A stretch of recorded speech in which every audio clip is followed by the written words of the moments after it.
Ask yourself, are you willing to make sacrifices to give yourself a better tomorrow?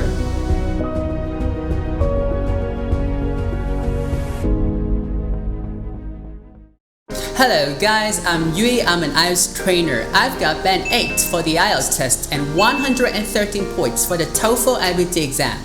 I've been teaching English for 10 years and practicing as an Ielts trainer for more than 5 years.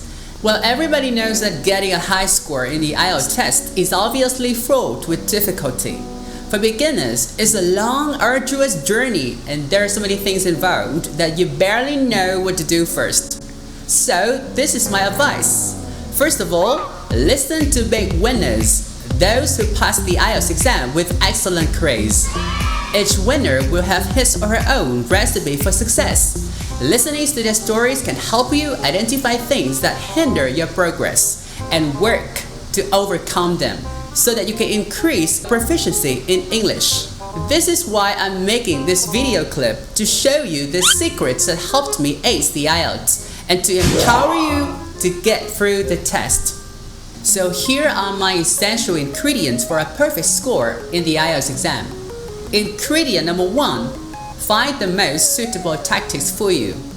By spending time experimenting with various methods used by high-scoring candidates or reputable Ielts trainers, you're very likely to work out the most appropriate approach to the Ielts test for yourself.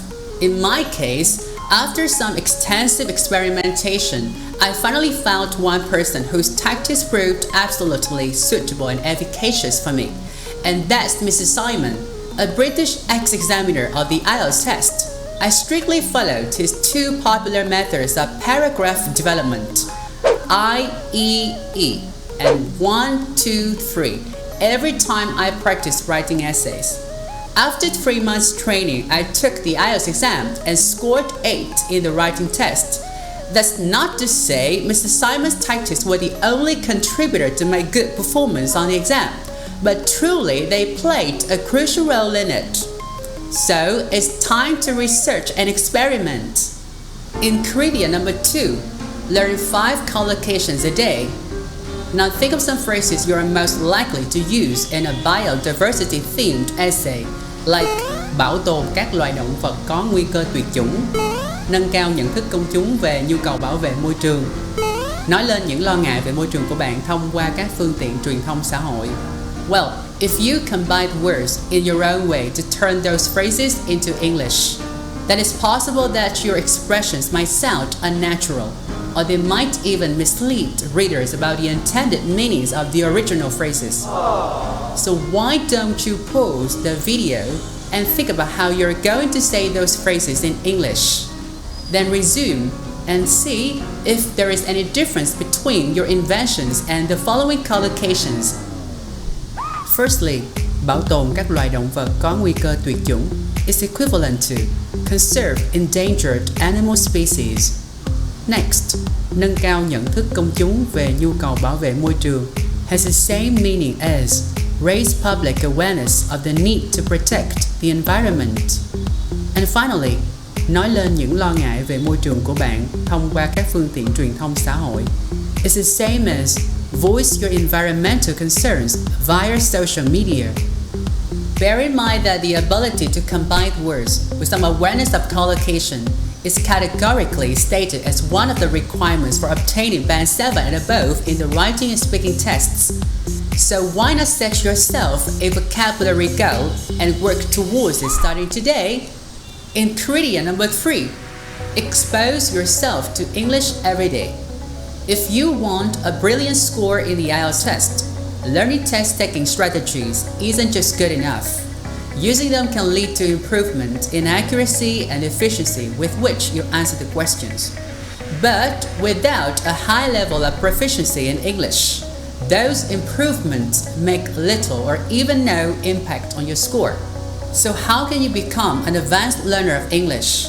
While I don't deny the role of formal instruction, I believe this also has a lot to do with the frequency with which you expose yourself to English outside the classroom. Things like listening to podcasts, watching YouTube videos, writing Facebook status updates in English, joining an English speaking club, seem to be irrelevant to the Ielts test. But as I was saying, these are ways through which you can have regular contact with English to develop proficiency, which is closely associated with how well you perform on the test.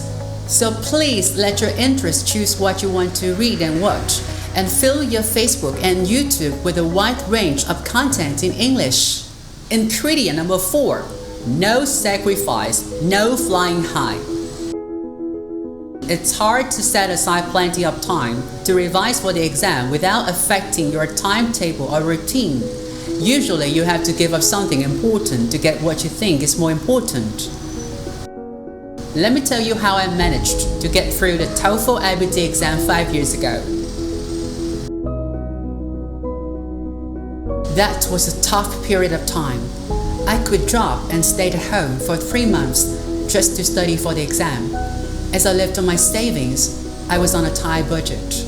I limited myself to only one get-together per week, abstained from video games, and spent about 10 hours a day sweating over practice tests. Sometimes I felt really tired and skeptical of my chances of winning. But to banish those feelings from my mind, I thought about how an excellent score would benefit me in terms of income and career prospects. You know, that thought was like a magic potion which immediately restored my will and gave me power to soldier on.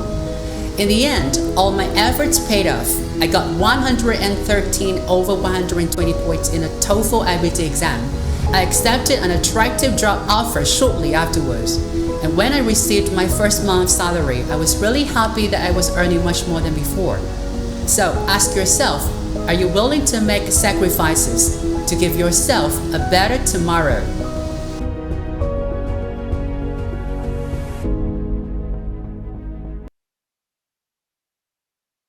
So these are the golden principles that helped me pass the Ielts test with flying colors.